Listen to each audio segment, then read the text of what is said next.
Hi, everyone. This is Raquel. Hi, and this is Jennifer. Welcome to Madness Cafe. This is a feminist podcast where we talk about women's issues, politics, and health and wellness. And where those issues intersect. Hey, everybody. Welcome back to Madness Cafe. Today, Jennifer and I are joined by Dr. Alma Zaragoza-Petty. She is a Mexicana social justice advocate and scholar who teaches equity to create change. Born in Los Angeles, but raised in Acapulco, Mexico for much of her childhood, she is the daughter of immigrant parents and a first-generation high school and college graduate. Zaragoza-Petty has a master's degree in counseling and a doctorate in education and has worked in higher education for more than 20 years. She has served as an academic advisor, as a professor, and in research and evaluation for a nonprofit organization. Rooted deep in her faith, Zaragoza-Petty's new book, Chingona, Owning Your Inner Badass for Healing and Justice, shares about the Chingona spirit she began to claim within herself and leads us toward the courage required to speak up and speak out against oppressive systems. Alma, thank you so much for being with us. We're very excited to talk to you. Absolutely. Thank you for having me. This is exciting. So I just want to say to you to start off a really big thank you because you did us a really great honor that you probably don't even know. You were the first author to reach out and send us your book and ask us to be on the podcast. So that was a really huge moment for us. That's awesome. Yeah, thank you. Yes, of course. Just can't even tell you what an honor that was. And then second of all, will you tell us a little bit about your story before we get into the book? Yeah. As you introduced me in the beginning, I was born in the US, but I was raised in Acapulco and came back around the age of 8. And I really feel that experience itself kind of really shaped me as a person. I think for very long, I've kind of felt in between in many ways. I'm not fully immersed in one culture or another, kind of living this bifurcated kind of location. And for a long time, I think that really also shaped how sort of out of the narrative or the societal expectations I felt. Like I've always felt kind of like an outsider. And it wasn't until I got a little older that I realized that was such a strength that I was able to navigate those two different worlds, like my home life and then also like this new culture and environment that I was in. And so I think because of that, I, from a very young age, was very curious about being in places where I didn't see people like me. And so college became like something that I was very curious about, even though like my parents had never even graduated high school. And then also just wanting to kind of keep learning and understanding more about like family dynamics and systems. And because I felt like there was this disconnect of like wanting to just be a better person, but like not knowing exactly how to do that. And so I ended up going into the counseling program. I think now looking back, like, because I think I wanted to just kind of change as a person, but I also didn't know like what those steps entailed. And so to me, education became like a way to ask questions and grow as a person. This is why I have now like all these degrees and kind of have been through. Now I'm still in the university environment and I teach students now and continue to be around college students. I just love that stage of life and how much can happen when one learns, like education, broadly speaking, education of oneself, education of others as we learn about each other in this world. And also, like the more of the knowledge that people talk about as legitimate, the one that's kind of in books that have been peer reviewed, etc. It's also a type of education, but not all of it. So I that's kind of me in a nutshell, I guess. And that's kind of like my background.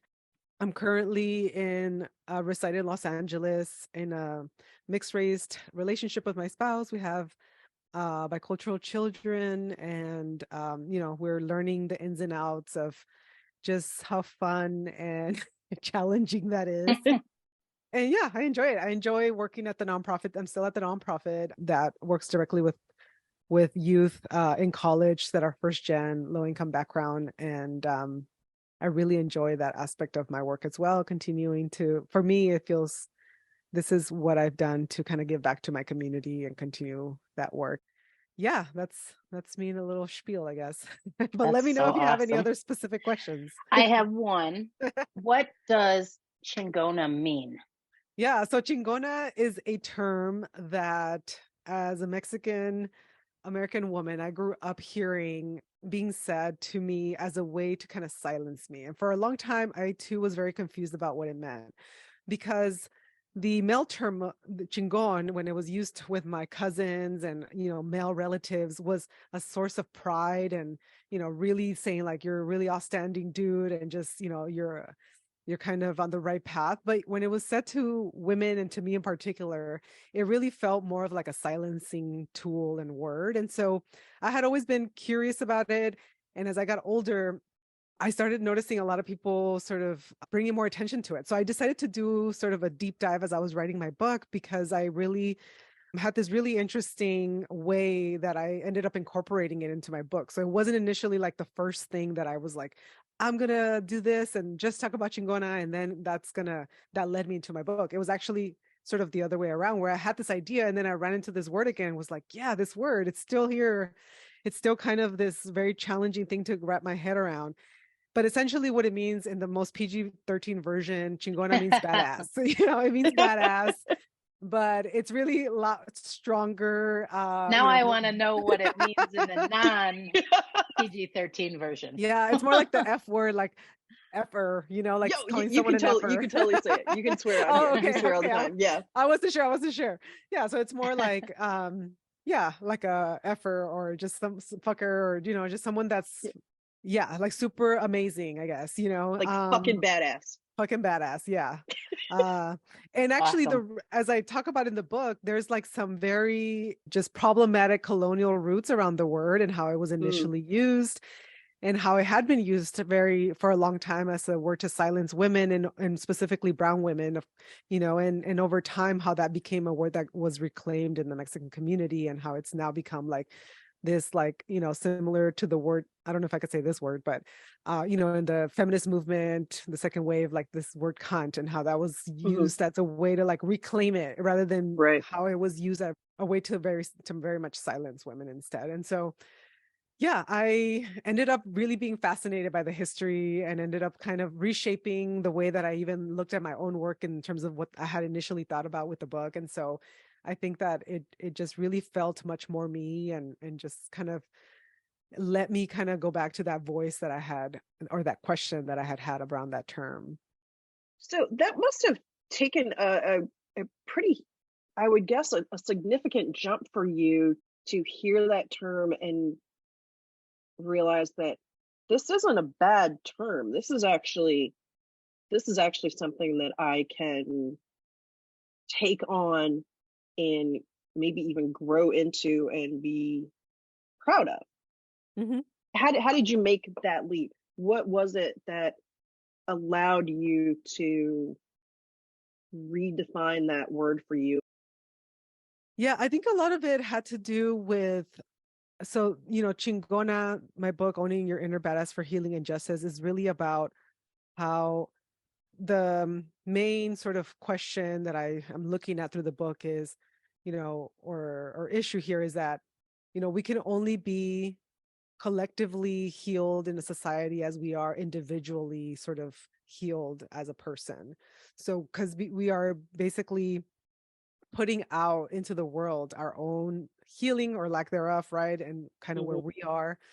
I think with that, just being able to even really heal from a lot of traumatic experiences for me, or experiences that were traumatic for me, I had to really reclaim and really start to look at my life from a very different perspective that I think I had for a really long time. Part of it was, having more of a victim, or more of a feeling that I wasn't sort of the owner of my own life, or the person that was here in charge, but rather these circumstances that had shaped me, and how that really made me feel like unable to kind of move forward at times. And similar to how I felt about that, I also saw this word chingona that I had heard so many times used to kind of silence me and how to kind of oppress me from being able to really speak my truth, sort of wanting to really reclaim that and say like, hey, like, I can be a chingona. Like there's nothing wrong with being a chingona. Like it's the people that are uncomfortable around me with that term and with what that means, to be loud, to be outspoken, to be a woman that takes a place in whatever table I'm in and not sort of back down or be afraid. That is, one of the ways that I think healing for myself, I guess is what I'm trying to say. Like, when I went through my own healing journey, I realized like this source, this word that had kind of haunted me for so long, I had seen from this perspective as like shaming and like, I don't want to do that, or I don't want to be that. But then I realized like, no, wait, that was sort of people realizing that I had this voice and being uncomfortable. And it's okay that I Power. like step into that, you know? And so Yeah. over the years, that's kind of what I think Chingona has meant for me in general. And I think, it's a theme that I think resonates with a lot of Latinas and specifically like maybe Mexican American folks that use that term in that way. But it's definitely a cross-cultural Latina thing that I have heard across many communities. And so it's really amazing to see even like younger generations, like not even know the negative connotation that it once had, because it no longer has that. It's much more of a positive term and has been for, I think, a lot of like Gen Zers, for example, or like younger folks, whereas for me, it was at one point, it wasn't meant to be a compliment.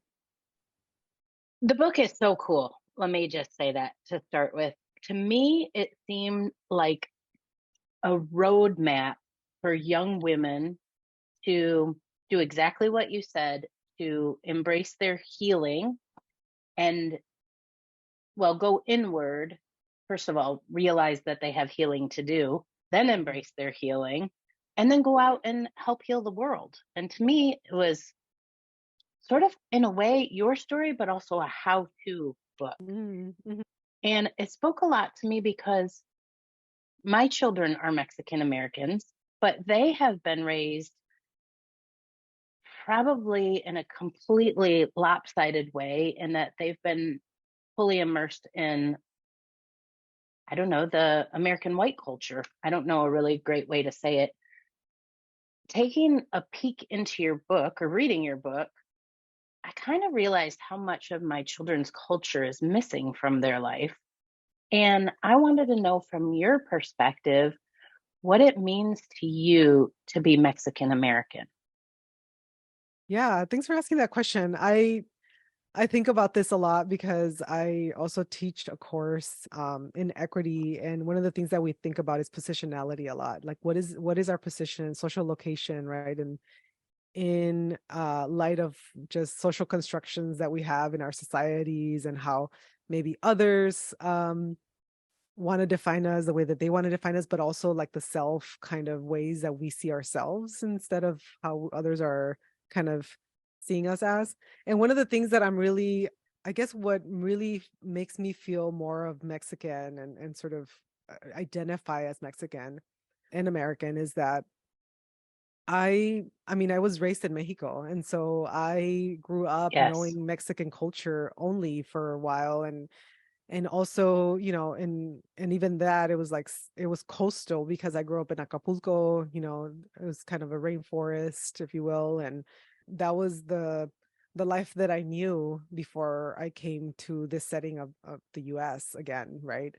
When I was a little older. And one of the things that I think about, which is really ever present for me right now because I live in Boyle Heights in LA, is the Chicano movement, and how I don't see myself as a Chicana, because a Chicana is really someone who has, was born in the US and really kind of experienced this legacy of like the Chicano movement, or at least this is how I understand it, and like and kind of feel part of that, like even through the civil rights, they had their own brown beret movement, and like just people standing up for their rights and kind of being and East Los Angeles and Boyle Heights, where I live, was kind of the epicenter of that.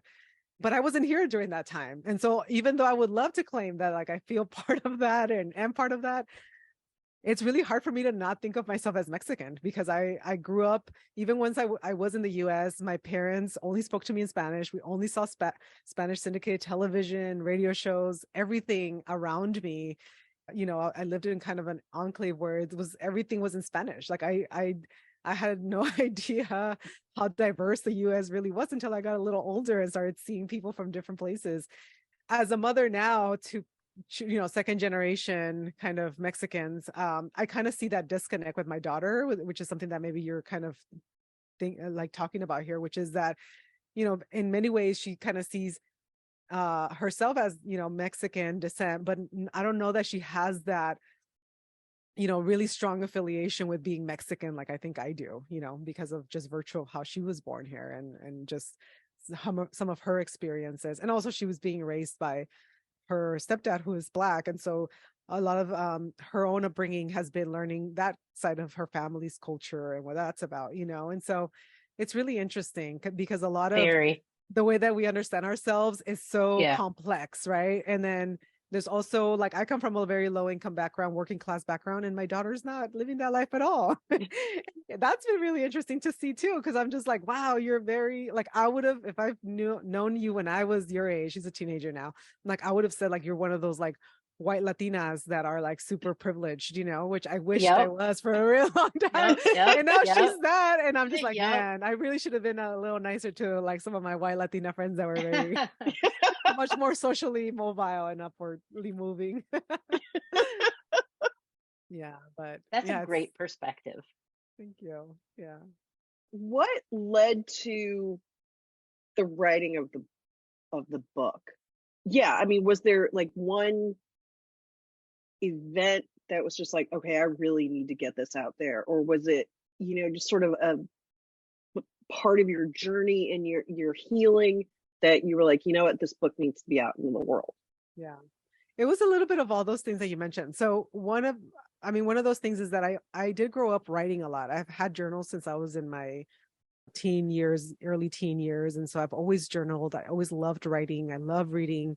And I'm a super big consumer of self-development books. Like for a very long time, like I mentioned, I wanted to do things differently, right? So because I come from a family background where my grandfather was an alcoholic. And so, my mom being a daughter, a daughter of alcoholic, I don't think she ever dealt with how that impacted her and her own way of just being with others. And so I felt that I, in some ways, inherited a lot of not really good coping mechanisms and skills. And so, to put it I have felt that as well. Yep. Yeah. And so for a really long time, I was really just searching through learning from others, because of the community that I grew up in, I wasn't like, I didn't know people that were very different than I was. So a lot of people that I grew up with also were very similar to my own, community, my own family, and the way that we grew up. And so it wasn't until college that I started reading other books and kind of learning from other cultures that I realized, like, oh, there's other ways to do this. Like, I don't have to replicate the ways that my parents parented me. I can do things differently, and I can learn from like these wonderful stories that I was reading through some of these books. And while I was reading those books, I also deeply felt like I was an outsider looking into someone's life. And even though I related in a lot of ways, a lot of those writers were white women and, white men. I really wished and hoped for like a Latina perspective. Like, I just really wanted to read a book where I could just be like, yeah, she probably eats Cheetos on the weekend sometimes, when she shouldn't be doing, even though, because it's not the best, but they're tasty or whatever. Like, I just wanted to feel like culturally there was some similarities, but it didn't ever felt that way. It just felt like, oh, well, I guess if you're in that kind of background, maybe that works for you, but will that work for me? Like, I always kind of had that question, and it wasn't until I continued to grow and kind of develop myself that I realized, like, yeah, that there is a legitimacy to that concern, because I remember thinking it was really hard to get a hold of a self-development book that was written by a Latina, Mexican American, or just anyone in that realm. And so after years of therapy and just kind of working on myself, I also had a lot of support from my partner and my therapist. And it became kind of a spiritual journey where, like, I would hear people tell me, like, you need to write a book about that. And, you have to put that somewhere out in the world. Like, people want to hear that. And I was like, no way, that's not true. And then finally my therapist was like, no, I will pay you. I will help you self-publish if you need to, so that you could get this book, because I would use it. Like, I could use this in my practice. And I was like, wow, like, I think that was really the catalyst. I mean, there was multiple things, but I think that was what made me finally say, like, okay, like if my therapist would pay for it, maybe other people would too, And Yes. thankfully, my partner had just gone through his own process of writing a book and getting a deal. And he kind of was very supportive in getting me connected with some people and having, someone kind of represent me so that I could shop my book around. And then, we had a taker in broadleaf. So I was super excited and got writing, and I loved every minute of it. And honestly, right now, Really? I Every really minute of the did. wow. I think you know what it was? I think once you go through a PhD program and it's a super painful Yep. process and it's like crushing you at every single corner, writing a nonfiction book was like so fun. It was like, oh my gosh, this is like journaling, but like really for, hours on end. And I'm getting, and I got paid for this. And I love thinking about these things. The only time that That's it probably great. got a little tedious was when, I had to do things by a certain deadline and I was like, life came up and it was impossible and it was, challenging. But other than that, Yeah. I loved it. I loved writing. I loved the way more supportive environment that I was in as compared to my PhD program, trying to finish my dissertation and how grueling that felt. And so not me as a writer, it was just a very different kind of voice that was very hard for me to have. So yeah, Wow. it was very enjoyable compared to You're that. you are the first writer that I've ever heard say that. Oh, Yep. But wow. Same. Same. I think it may have something to do with the fact that, like you said, that you've gone through the PhD program, and so you know what that's like. So you're like, oh, writing a book is nothing compared to that. So I think that might be the difference, at least for the authors that I've heard from. So, Yeah, and it was a very stressful dissertation too, I should add, because there's this dissertation which is just hard in general. And then there's a dissertation where my advisor was like, look, I'm leaving this. So I had mostly women of color dissertation committee, and one by one they were leaving the institution because it became a very um like unsupportive place for them to be in as women of oh, color. As you know, like academia and women of yeah, color, it's a yeah. hot mess. So when they were like, yeah, I'm gonna leave too, and then they were leaving, and if I didn't get it done by a certain time, I wasn't going to be able to defend. I was like, well, I mean, I have no option than to do this, right? Oh, And so it was very, very stressful. I would get really cutthroat like feedback because they just were trying to get me out of there, which and going through their own stuff. Having to do a book with a publisher was just so nice and gentle and, like kind compared to how what I wild. had gone through. So that's I was awesome. excited. So I want to step back a second to where you said your therapist said she could use your book with her clients. I have to tell you, when I finished reading your book and I put it down, my first thought was, I have to get this to my niece, who is a teacher in Chicago, and she teaches in a primarily Latino school, Mhm. or a school with lots of Latino children, I should say. And I thought, this is like a guidebook for these teens. And the thing that my niece and I have been talking a lot about, and you cover in the book, both of us had this, I don't know, biased opinion about gang life and like gangs are bad. Don't do a gang. And, in her school, her neighborhoods in Chicago, there's a lot of stuff going on. But after reading the book and thinking about it and talking with her a bit more, our understanding of gangs is changing. I'm not going to say it's changed completely, but we're looking at it from another perspective. Could you explain your perspective that you explained in the book? Yeah. It's so interesting because my therapist also really likes that I talk about that. And I wonder what Because that's. it's so big. It's so big because we Yeah. all have so much like, that's wrong. Don't do it Yeah. about that. I mean, yeah, so I could definitely speak to that. One of the things that I, talk about in the book is sort of my short stint in kind of gangster life, and a lot of that had to do with trying to find where I belonged Mm, because of my, that was during a time where I had a lot of turmoil with my parents, with my father specifically, just like the way that he had been brought up in a very sort of conservative Catholic upbringing in Mexico was really clashing with like my sort of trying to find myself in this new country where women had the possibility for a type of life that I really aspired to, which was one where it was gonna be beyond being a wife and a mother. Not that anything's wrong with that, but that I just really wanted something more, right? And I would see sort of some of my aunts and family members be super unfulfilled and just not happy with their lives, and I equated that with being like a mom and a wife, erroneously at that time. But I didn't know that, right? I'm a kid at that time, and so he is like, wow, how do I get out of this kind of family? I don't want this for me. So I was friends with folks that I didn't realize were starting to become affiliated. And because growing up also in the 90s in LA, where there was a lot of just activity with gangs and sort of like hoods and people trying to claim and protect themselves by joining them, it was very hard to not be a part of it. And so even though maybe I didn't necessarily seek that out, my friends were affiliated because of where we lived, or where we commuted from, or where I was going to school at the time.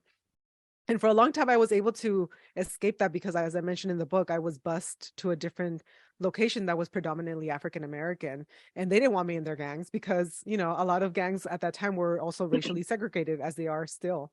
In a sense, it was great because I'd never had to really contend with that when I was, say, in like my fifth and sixth grade. But then when I moved into middle school, I mean, that was really when people started kind of laying down, like, their paths. And that's one of the ways that I talk about it. Like, there was this path of just like, the chola life, and just kind of following into kind of similar steps, actually, that I saw a lot of my aunts and my family members, which was just, either early pregnancy or just kind of like dropping out of school and, starting to work and low paying jobs and that sort of thing. And I didn't like that, but I also was like, well, the alternative, which is what I see at home, is like also not very appealing. And there was a reality that I also needed protection at the time. Like, I just felt in a very vulnerable situation walking to and from school. Like, I remember being haggled by grown men, by older boys in high school, things that like brown girls go through as they grow up in city kind of environments where there's like a lot of different kinds of people, like there's just like a lot of diversity in socioeconomic backgrounds, and or predominantly working class, which is where I lived. And so, there's a reality that a lot of people have to work in the sort of Black economy, or the unknown economy of the streets. And so that's kind of what those guys were probably into, and so I felt very vulnerable. And I remember, because of that, I really felt like I had to really choose, like, to be a part of a group or get into a group really fast so that I could just blend in and not be noticed. And that's not to say that there's a lot of people that are protected from that in those environments, because they might have much healthier family lives and support, or maybe even the ability to be driven to like after school programs and that sort of thing. But I wasn't. I had to walk myself home and back every day. And I was left unattended for hours because my parents had to work. They had to be able to meet our basic needs with their, at that time, my mother was working in a sweatshop, literally, like for Korean owners. And so it just wasn't a reality or an option. There were very limited options for me. And this is one of the ways that I saw as like a great way to sort of keep myself safe. And so I joined. And then I also talk about how sad it was that even the cholas were like, kind of like, why are you in this gang, girl? Like, you are getting straight A's. Like, don't you, like, why are you, like, you clearly there's something else that you like are interested in. Like, I mean, you have all this stuff going for you. I remember like thinking back in my life and feeling very lonely, and like there was no one there to like mentor me and guide me. But then when I took on the lens of like, no, actually that person was probably one of my first mentors, because she was like, why do you got straight A's? Why do you get straight A's? And I had to tell her the truth, which was that if I didn't, my parents would kill me. And she was like, wow, your parents are involved like that, like they care. And they are, I mean, these weren't her words, but they were like, your parents care what grades you have. And I was like, I mean, doesn't everyone's parents? No, it wasn't She a reality said no. for her. No, it wasn't. Like, she was second, third generation in a gang. And so that was not an expectation ever. And that's not to say either that there's people that are second, third generation gangs that never become gang members themselves. But, there's just all these complexities, and who you're exposed to and when that happens, and just, your own kind of makeup, and, what you might be interested in, that I think affects all of those choices. But those were kind of the choices that I was dealt with and that I decided to do, and then ultimately ended up allowed to walk out of the gang because they were like, you should just focus on that. It seems like you've got something there. And the only thing I could that time remember feeling was rejection. This is me being rejected, like not having a family. I was looking for another one. I thought I found it, and even y'all don't want me. Like, but now looking back, I'm like, wow, like that was such a lifesaver. She was such a great Yeah. mentor, even, without even realizing like that she was mentoring me in this way or like caring for me in this way. That's what she was doing. Protecting you. Yeah, she was Yeah. protecting me, which is what I wanted, Yeah, it was a really interesting chapter in my life. So I think that's given me like a lot of perspective, I think, on just other youth and the reasons why they might be caught up in things that may not be actually aligned with their values, but that may feel like the only choice at times. So when did you realize that she had really done a great thing for you as opposed to rejecting you? Much later in life. I want to say like probably when I started my own therapy, like deep, like kind of consistent therapy, and really unpacking sort of my family systems and trauma, and just kind of, looking back and being able to see things from a different perspective, because for a long time I couldn't. I just felt rejection, and I just felt like, oh, here's something else I have to fight through or against. And Mhm. so it was a lot later in life. I would say probably like in my 30s, when I looked back and started to realize like I had also just kind of blocked that out of my mind for a while, that I had been in a gang for that like quick stint, as our brain often does when we go through So I realized like, oh yeah, I was totally, that was totally a part of my life. And I really had that person just kind of that for me. And I purposefully, through the writing this book as well, I looked back at all of the different, one of the ways that I was kind of thinking about my life was like really looking back at how people were there. Like, because I think for so long I had only seen how I had been not taken care of, or like not being been seen in the way that I needed to be seen as a child or as a teenager. One of the challenges that I gave myself was like to go back and look at the ways that I had been seen, even if it was just one interaction with someone, or like a one specific way that someone looked out for me. And that was one of the things that came out when I was writing the book. Another topic that I wanted to talk about that you wrote about early in the book, you said, as a woman of Indigenous, Black, and Spanish descent, I have had to hold the complexity that even as some of my ancestors were being oppressed by colonization, others were inciting the harm. Many of us embody this intergenerational trauma. Many of us hold both the prosecutor and the prosecuted, the colonizer and the colonized within our DNA. I think that is a fascinating statement because we don't often think of it that way. And yet, I think that's a reality for a lot of people. How did that play out for you? Yeah, one of the things that I've always have felt is that this term of imposter syndrome has always felt very superficial. Like at the surface, I understood it, but I always felt like there was this psychic level of imposter syndrome, for lack of a better term, where it just felt like this split between like my whole self. And once you start looking at the history of colonization and the history of a lot of people, there's so much violence. There's so much like rape and just burning up of villages, and just all of this gruesome sort of Mhm. history that I don't think we really fully learn, and how, in the context of just history, like how we've treated each other in such a barbaric way Mhm. across, racial lines, but also like not even across racial lines, just in general. Like, I mean, there was so Hmm. much European wars and, fighting before colonization even began, where, it was just gruesome. One of the things that I was thinking through was, one, this idea that, often a lot of Mexico is considered one of those hegemonic powers in Latin America, because in many ways they have a lot of resources and power because of their relationship to the US, and the ways that, over the years different policies have affected um their survivance, mainly in taking advantage a lot of indigenous populations in Central America and South America. as I was, kind of really wrestling with my identity, that I realized was this like long history of Afro Mexicanos that are never sort of really showcased in history, even in Mexico. Like it's sort of something that's very, very, very like recent, that when they started to finally understand that, hey, as slaves were being brought from Africa against their will and kind of harboring into Mexico before they took off to Louisiana, for instance, there has been Black resistance since then. People were escaping these ships and finding a way Mm-hmm. to like survive and to just kind of hide out.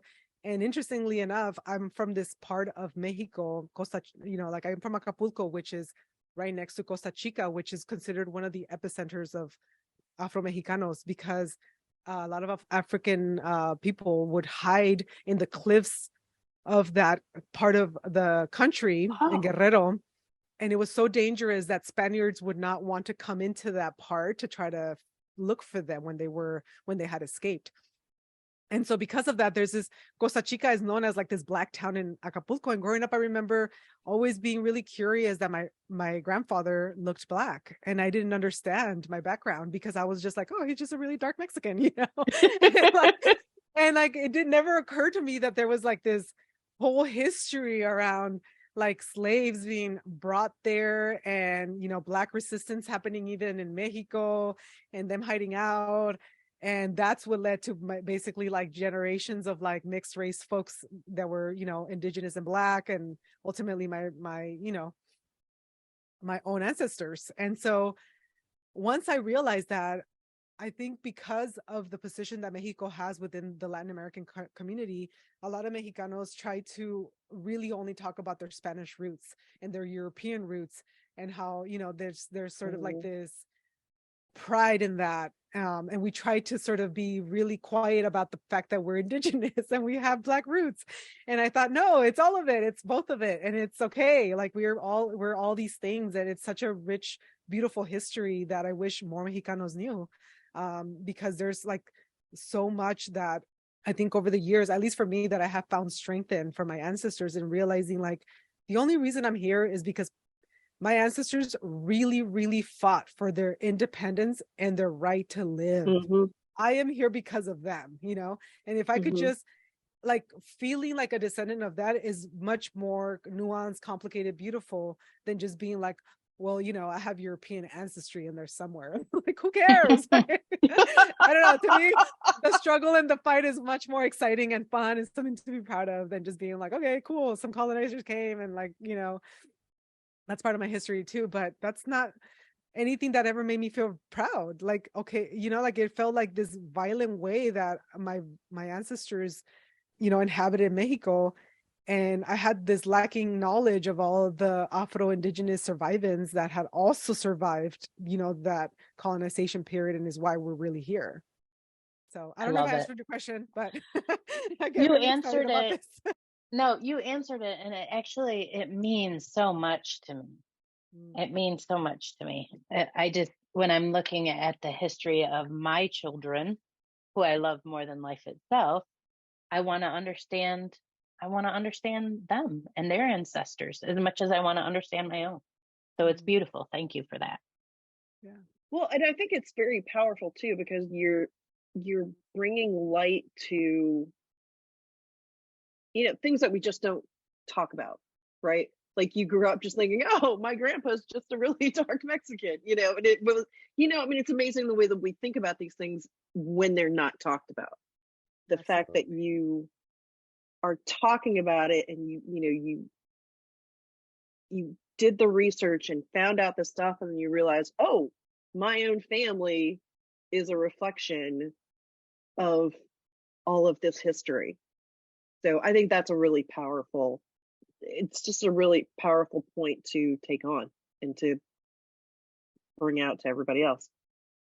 Thank you. Earlier, you said that your parents didn't even finish high school, which wasn't unheard of. That happened in a lot of families. But then you went on to be a graduate of high school, and then you went sky is the limit and became a doctor. How does your family respond to all that, and how does it change your dynamic and how you fit in? Yeah, I think in many ways, I have always been kind of seen my family, I think, hasn't really understood what I'm doing. I think for a while they were just kind of like, okay, more school, that's cool, but when are you going to start like making money? Like when are you going to work? You know? Because that's what their life was about. You know, they were working class folks and they were all about just getting work done and taking care of their kids and building a family. And I think for a while, I honestly don't even think that still my mother can tell you what I do. I think she kind of understands that I teach. So I think she'd probably say I'm a professor, but I don't think that she understands a lot of like the counseling, working in a nonprofit and the work that I do there, or even consulting. Like, how do you explain to someone from a background, like just, I basically get paid to talk to leaders and settings to help them better address some equity issues. It's just very foreign to her.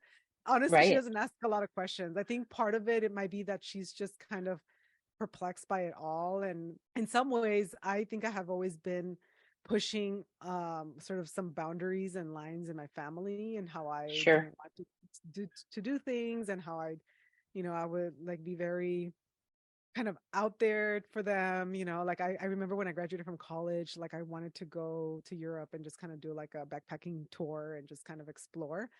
And my parents were like, really? Like we wanted to just get you a car. Can we just get you a car instead? And I was like, Yeah. no, I can always get a car. When am I going to be able to do this? And I have always kind of been like that wild child that just kind of like goes out and does crazy things. And I think they still probably would say that that's what I'm doing. Yeah. Well, you were always, in a sense, channeling your inner Chingona. You were channeling your inner badass. You had your own path to go, and that's what you were doing. Yeah. I mean, I didn't realize it. And now looking back, I totally see how, in a lot of ways, that's exactly what I was doing. Often because when you come from those kinds of backgrounds, it's really hard to have those role models that are doing the same thing. It's really hard to kind of find where you fit in. And in a lot of ways, I think that's what a chingona is. That they don't really fit in sometimes. They're kind of like, forging their own paths, and it's super exciting and just life-giving, but it's very confusing, I think, to a lot of people around them that are kind of just kind of going along with what's expected. Right. Well, it's funny that you bring that up because I want to read this passage in your book where you write, I also hope that if you have already claimed your inner Chingona, you are leading others into doing the same. We need more Chingonas, idealists who want justice and healing in a different future from the history we inherited. You are doing that. You are, by writing this book and putting this out there, and by doing the work with your nonprofit, you're leading by example, and you are showing that there are other paths available to you, that maybe you don't see it right now, but there are other ways to do these things. You are embodying exactly what you set out to do in your book. Yeah, thank you. I mean, I definitely want to be doing that, and I'm always kind of challenging myself to do that. And I also feel, yeah, very, very drawn to this work and the need that I see for others to also do this because, I was recently talking to a woman, this amazing white woman who is one of the first white fighter jet pilots in the Oh, US. I remember thinking, and I actually literally just talked to her last night, and she was like, I want to talk more about you with you about your book. I feel like I need to learn more about this kind of imposter syndrome, or just like this idea that some of my Latina fighter pilots have, are going through, because I feel like there's just a lot there and there's not nearly enough. I think there's like 100 and something, she said, fighter pilots in the whole US that are women. It's like a very small oh, percentage, like super small. And from that, there's like a fraction that are like African American or women of color. So I was just like, man, like it just feels like such a long fight, towards equality and towards like just really making an impact or a change. So that, I think that's why I feel this urgency of like come on, everyone, like, let's do this. You know, like, let's keep empowering our women, let's keep empowering ourselves to like keep pushing, because it's been generations of, undoing some laws that obviously kept us where we are now, but Mhm. also there's been this colonization of our minds that have kept us also where we Yes. are, like where we can see ourselves as like badass, like fighter jet, like pilots, like, man, like I Yeah. just want more women to even imagine that's a possibility. Like, I don't know that we are I don't know. Like, I just feel like this urgency about it. Maybe it's because I want to see a lot more change in my lifetime. And Yeah. Yeah. I'm sure this is like everyone who cares about this social justice and equity. They probably have the same feelings, that, and they wish that more could be accomplished in their Yeah. lifetimes. And yet we see that people who have led great efforts have come and gone without seeing much change, right? So I know that I probably won't see all of that, but I really want to. Or even some of our leaders are seeing a backslide in rights that they once Oh, fought for, Yeah, and now they're exactly. gone. When you think Exactly. about that social justice and equity, and you think about the world that we would create for everyone, this may be a huge question, but what does it look like to you, this world that we could create? This is so great. I love this kind of question because I actually teach this question, and Oh, it's you like do? the way that I talk about it is because we've never seen it, it's kind of like sci-fi. So like, how do we like create this alternate world? Because even some of our sci-fi just replicates our, like colonialism and yep. like I recently watched Avatar, the second one, and I was Yep. like, really, y'all, like this is what we've got. My So kids too. They were furious. They were like, that was the worst. it was so Yep. colonial, it was Yep. so patriarchal, it was I was like, It no, was the worst.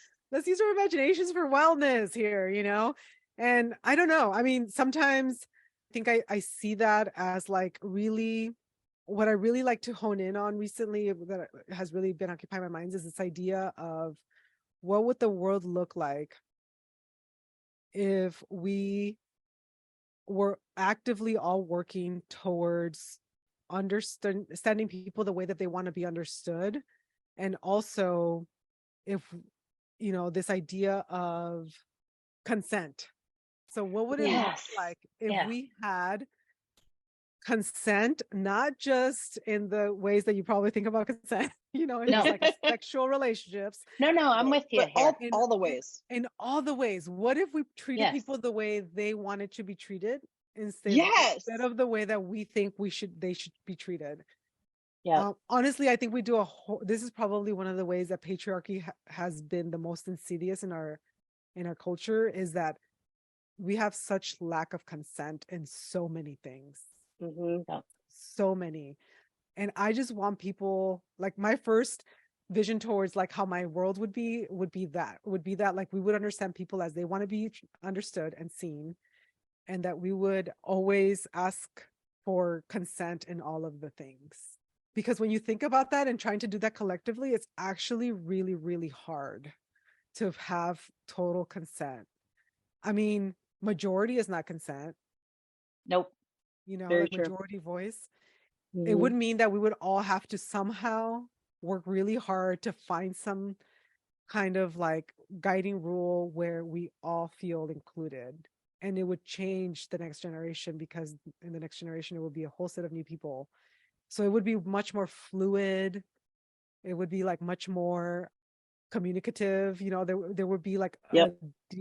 sort of stabilization, structuring of like the way that power flows from top to down. Yep. It would Instead of power literally It over. would be rechange. yes. It would change everything. Yeah, it would be horizontal kind of power that we share together as a community. And I think a lot about how many indigenous cultures live, not all, but a lot of indigenous cultures kind of had that kind of community where there Hmm. was a lot of power in the way that, I think I recently was reading about this concept of Ubuntu, and how, if Hmm. someone doesn't get something, then the whole community suffers. Like, so they all kind of join in to try to sort of make sure that everyone in the community is feeling included and acknowledged and part of it. And I was like, wow, such a like that is not at all how we operate in the Not Western even No. close. civilization. Yeah.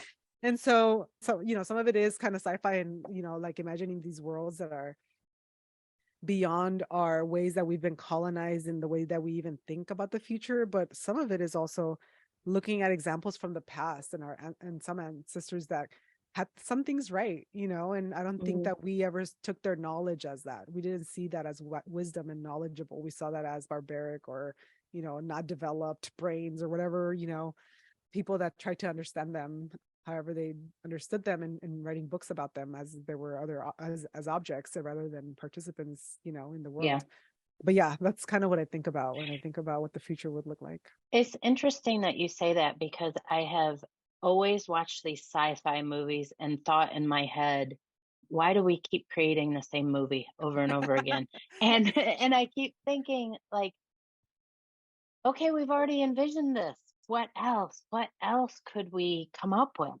I'm waiting for the day for Octavia Butler's books to be made into movies and also Yes. N.K. Jemison's books because they are sci-fi and they envision a future with a lot more diversity and a lot of more like a power that is a little different, that looks more horizontal, like more horizontal. But I mean, who's making movies? Who are the leaders in these, Good point. There you go. and so of course they're Mhm. only going to imagine those kinds of lives because that's what has been, Good point. it's so much work that we've got to do here to decolonize our minds. All right, can we talk about this idea of consent one more time, really quickly? My niece, the teacher in Chicago, and I talked about this just the other day on a walk. And we were talking about consent in business, consent in school. And when she was working with her students, there's a lot of pressure for her to just push down the curriculum, to push down the curriculum as fast as she can. And she has been, in her own mind, kind of creating this concept of consent about talking with her students about just what you said. How do you envision yourself? Do you envision yourself as someone who is going to use this knowledge to move forward? Or can I show you ways that you might use this knowledge to move forward? Would that work for you? Kind of consent in education, consent in Mhm. our jobs, where we all say we align with the vision and the mission of the company rather than the company telling us what they say the vision and the mission is. And we all know they don't even do that anyway, right? Mhm. It's really interesting. What's your take on, is that what you mean by consent in other areas? Yeah, exactly what I mean. So it's really about, working together in a community. So in the classroom, for instance, one of the things that I lead some of my teaching is it's a flipped classroom, first of all. So like, a lot of the knowledge and lecture kinds of stuff, like I mean, I also teach adults, so it's a little different. Like I assume that you can read that on your own. If not, you could ask Chat GPT now and it'll tell you probably really well what's going on. Part of like being together is like, what do we do with this knowledge? Like because theories and tools and knowledge itself for itself, it doesn't change anything. You're just learning, right? What is the point and what is sort of the value in wanting to do these things? It's the way that we direct that knowledge and those tools and those things that are coming up that matter. I mean, I think if I was in the type of situation that it was at your My niece. niece, yeah, Mm, I think it's really difficult because a lot of curriculum is top down, right? And yes, it and is. then we also know Yeah. that our teachers are not compensated for their time and well-being the way Nope. that Not they at all. should be because it is so much work. And also we just structurally have it, education is sort of structured in a way that is very difficult. Like we're constantly fighting to survive as, as professionals, like wanting to just, pay our bills, get kind of stay alive. But we know that humanity is much more nuanced and complicated than that. We know that we need space to just think and just be able to process and to able to grow. And I think a lot of times when you're just put into this classroom, told what to teach, told how to do it, and you have no time to develop as a person, it's just set up to be such a hard thing Grind. to grind and a hard thing to change, because you're like, okay, let me just survive. Like, let me just get through this Mm-hmm.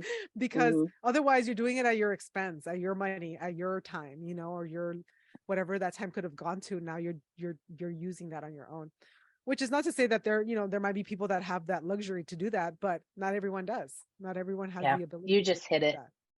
You hit it on the head right there. There's just so many things there that make that such a complicated location to try to unpack, because there's just so many things that are just not operating in a way that's maximizing everyone's efforts and knowledge. And we're in Yeah. such a hurry all the time too in our own society, as well, and just kind of Mm-hmm. getting things done, and here's how you do it, and do it yesterday, and kind of thing. Even your deadlines for the book. Exactly. Was there anything that you wanted to specifically let our audience know that we didn't ask you about today? One thing that I would just say is that every Chingona's journey is different, Mm. and I think even for myself, I often have to really be aware of when I'm starting to compare my journey to others, and where I am and what more I want to do, because we live in a world, I think increasingly so, with just all of social media, where one can get really sidetracked with what your own vision for your life is about, and what you should be working towards or could be working towards. And so I would just say, I think sometimes when you read all the fancy titles that one has, you think like, well, yeah, I mean, you've have all that, so of course you're like owning your inner chingona and healing. But I just want to say, I had many years of ugly crying and dark times. It is not easy when you compare yourself at your worst to someone who's at their best. Mm-hmm. It's going to be demoralizing. It's not going to Yeah. give you life. And so just know that everyone has their own sort of struggle and ways that they're challenges, like self-talk or whatever it is that they're going through. And just remember that it's harmful to compare yourself, because you just don't know if that person's at their apex and you're at your lowest point. It's just not the right place to compare yourself to people. And I think for a long time, I erroneously did that. Like, I always felt like, well, they've got that together and they're blah blah blah, and and that fight and that anger is what fueled me. But that can only get you so far. Yeah. You really have to come, like, the source really has to be joy and gratitude to be able to flourish. And it just takes a lot of time to get to that place where the source is that. Yeah. Yeah. So yeah, that's the only thing that I would add, because as someone who has struggled with depression for a very long time, I think it's easy to compare, like, wow, she's got a book out, oh, she's got all these fancy titles, and like, yeah, but that wasn't my whole life. It just, that's just a snippet of like me now. But if you would have seen me a few years ago, I was, crying in the fetal position on a daily basis. That's so Yeah. good of you to say, for people to understand that, really, Yeah. truly. Yeah. Yeah, everyone's journey is different. What's one of your great hopes for this book? So one of my biggest hopes is that other Latina women find that book that I was looking for when I was Oh, younger, and just wanting to like relate to someone, understand someone's yeah. experience a little more, and just feel seen and know that that you can have better days.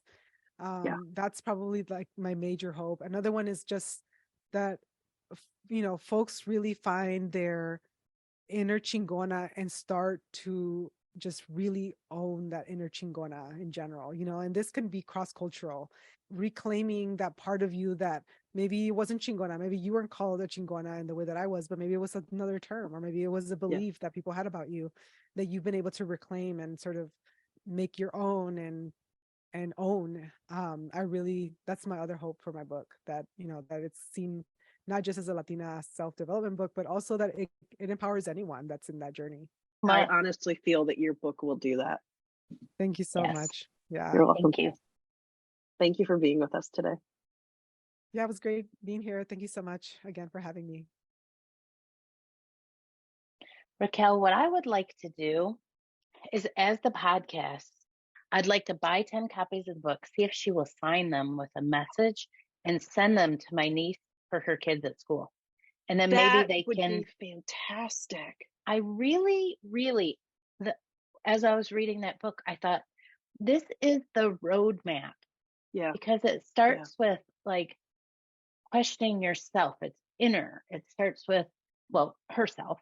Starts with her questioning herself, her inner, then doing the work, going through the childhood, doing the healing, becoming herself, becoming self-actualized. And I just think what she said about seeing yourself represented in a book by someone who's successful, someone who's been there, who did it, it means so much. And again, this is why we cannot let people ban books, because we need to see representation. And that's all I'm going to say. Absolutely. And honestly, it's like she said, this can apply to anyone, not just Latinas or Latinos. We all need to start with ourselves. We all have to ask our own questions. We have to look inside our own souls, and we have to reflect and interrogate our own experiences to start that journey. And then it extrapolates out, right? The healing that we do goes out into the world. We have to reclaim those parts of ourselves so that we can get the strength from them and take that out into the world. And but like she said, we have to be able to imagine a different world. Yes. Yeah. It's back to the visioning work. The visioning right work, back to it. The inner healing. And when one of us heals, we all heal a little. Yep. Absolutely. We just keep working on it. Absolutely. I thought it was a beautiful book. I would highly recommend it. Everyone can learn from this book. There's something in here that will touch you, that will speak to something in you that needs that message. That's why books are important. And that's why it's important to get the perspective of someone different from yourself. Not just because it helps to broaden our mind, but it also helps us to see the connections between us. We need writers who are different from ourselves. Agreed. And movie makers, so we can see the new sci-fi of what the world could be. Exactly. Yes. Love it. Bye, Raquel. Bye, Jennifer. Love you too. Love you. Thanks everyone for listening today. We will be back with more Madness Cafe next week. You can find us on Instagram at Madness Cafe Podcast or email us at madnesscafepodcast@gmail.com. Bye.